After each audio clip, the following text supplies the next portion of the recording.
Ya, ini yang cukup menarik ya. Jadi dalam dunia kedokteran tidak ada atau dikenalnya istilah bekam ya, atau al-hijamah. Dalam konsep kedokteran, bekam ini dianggap sebagai pengobatan alternatif ya. Pengobatan yang ya penting nggak penting gitu ya. Jadi nggak dianggap sebagai sebuah pengobatan yang masuk dalam dunia kedokteran. Padahal kalau dikaji dari sisi ilmiah ini sangat luar biasa, sangat luar biasa. Seperti kita ketahui bahwa kalau saya contohkan jantung ini seperti lautan, terus pembuluh darah besar sungai, pembuluh darah lebih kecil kali, dan yang paling kecil namanya kapiler, kita sebut got lah misalnya bahasanya. Jadi kan ada aliran darah dari got, dari kali, dari sungai ke laut, sama dengan jantung pembuluh darah kita. Nah ternyata daerah-daerah yang paling kecil di pembuluh darah, yang disebut dengan pembuluh darah kapiler, itu daerah yang banyak terjadi sumbatan-sumbatan. Ya kalau kita ibaratkan kalau sungai sama got, kalau ada sumbatan sedikit pastikan yang tersumbat di gotnya, bukan di sungainya. Sama halnya dengan di daerah pembekaman itu. Nah kapiler itu ternyata banyak di daerah-daerah yang tepi atau pinggir. Salah satunya adalah di end organ atau di daerah kulit. Kulit itu banyak pembuluh darah kapiler-kapiler yang kecil sekali. Dan itu sering terjadi sumbatan. Maka itu kenapa indikasi-indikasi medis itu sering dilihat di kulit. Misalnya penyakit hepatitis, bilirubinnya meningkat, kulitnya warnanya kuning. Contoh lagi misalnya penyakit misalnya gagal ginjal, urium naik, kreatinin naik, kulitnya agak berwarna hitam. Jadi banyak kulit itu sebagai manifestasi ending akhir dari sebuah produk metabolisme tubuh. Oleh karena itu ketika proses pembekaman kan ini melibatkan kulit. Nah kulitnya itu dikop, kemudian dibikin perlukaan dengan harapan darah yang ditimbulkan itu terkop lagi, tertarik.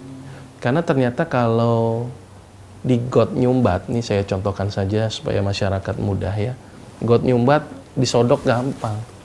Tapi kalau pembuluh darah tepi kapiler nyumbat gimana nyodoknya kan gitu kan.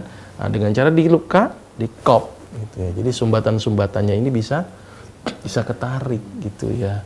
Maka itu kenapa bekam ini sangat bagus sekali untuk menghilangkan sumbatan-sumbatan di daerah pembuluh darah tepi. Sehingga ibaratnya kalau ujungnya nyumbat, ibarat selang air, ujungnya nyumbat, kira-kira gimana nih? Apa sih istilahnya salurannya atau selangnya? Pasti kan keras. Nah, itu yang disebut dengan kalau bahasa medisnya hipertensi. Hipertensi itu adalah kerasnya atau tingginya tekanan di dinding pembuluh darah. Nah, gimana cara menghilangkan darah tinggi?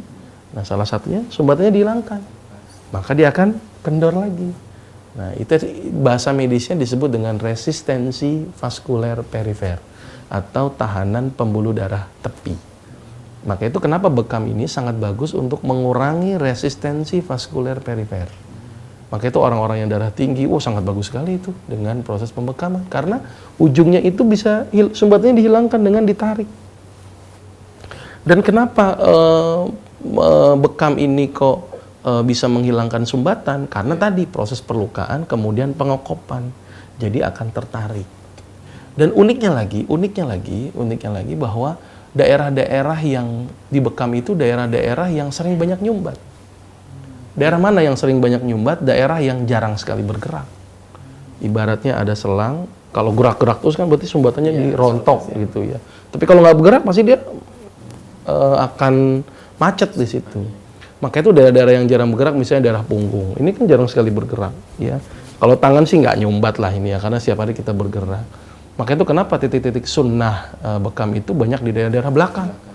Ya daerah sini, daerah sini, daerah sini. Ini daerah-daerah yang paling banyak nyumbat ini.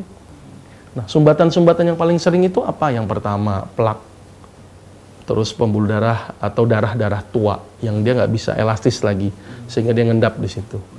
Karena ternyata ukuran darah merah dengan pembuluh darah itu gedean darah merahnya. Tapi kenapa dia bisa lewat begini? Karena dia daya elastis. Nah, dia bisa elastis begini, gitu elastis. Tapi darah-darah tua nggak elastis lagi, dia nempel di sini, plek, nyumbat. Nah, maka itu kenapa disunahkan sebulan sekali itu karena setiap hari pasti darah itu akan mengalami proses tua. Itu sumbatan yang pertama. Belum lagi lemak, belum lagi trombus, belum lagi toksin dan sebagainya akan numpuk di situ. Itu bukan cuma darah saya yang Banyak. Kalau sudah darahnya nempel di sini ibarat got, taruhnya misalnya yang nyumbat rambut dulu, nanti nempel lagi kan, kertas, terus kemudian barang yang lain. Nah, sumbatan itu akan menyebabkan darah tidak bisa mengaliri nutrisi menuju sel.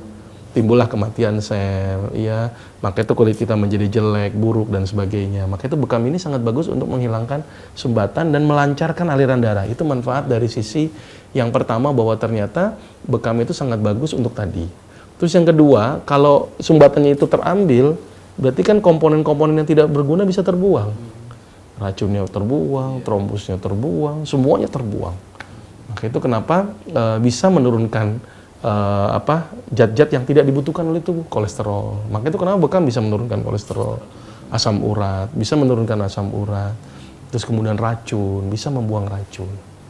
Nah, darah-darah tua ini kalau seandainya memang tidak tidak berguna dan nyumbat, sering diolah di limpa. Nah, tapi gara-gara sudah dikeluarkan darah bekam, maka beban kerja limpa juga menjadi berkurang. Nah, ini gambaran sedikit kenapa bekam ini sangat penting. Bahwa ternyata tubuh kita ini sering terjadi metabolisme yang menyebabkan tersumbatnya aliran darah dengan segala penyebab. Baik itu trombus, baik darah tua gitu ya, ataupun toksin, ataupun zat-zat lain yang memang tidak dibutuhkan yang akan menyumbat di daerah pemudara-pemudara tepi. Dan itu sangat dianjurkan untuk selalu berbekam tiap bulan gitu. Disunahkan sebulan sekali. Karena setiap hari kan kita makan, ya kan? Darah juga ada waktu untuk regenerasi. Setiap hari kadang-kadang kita makan racun, apalagi sekarang ini makanan banyak yang mengandung racun gitu kan, yang tidak berguna, pestisida, pengawet dan sebagainya. Ini yang menyebabkan kenapa pentingnya berbekam gitu ya untuk 1 bulan 1 kali. Nah, gitu gambarannya Mas Awam.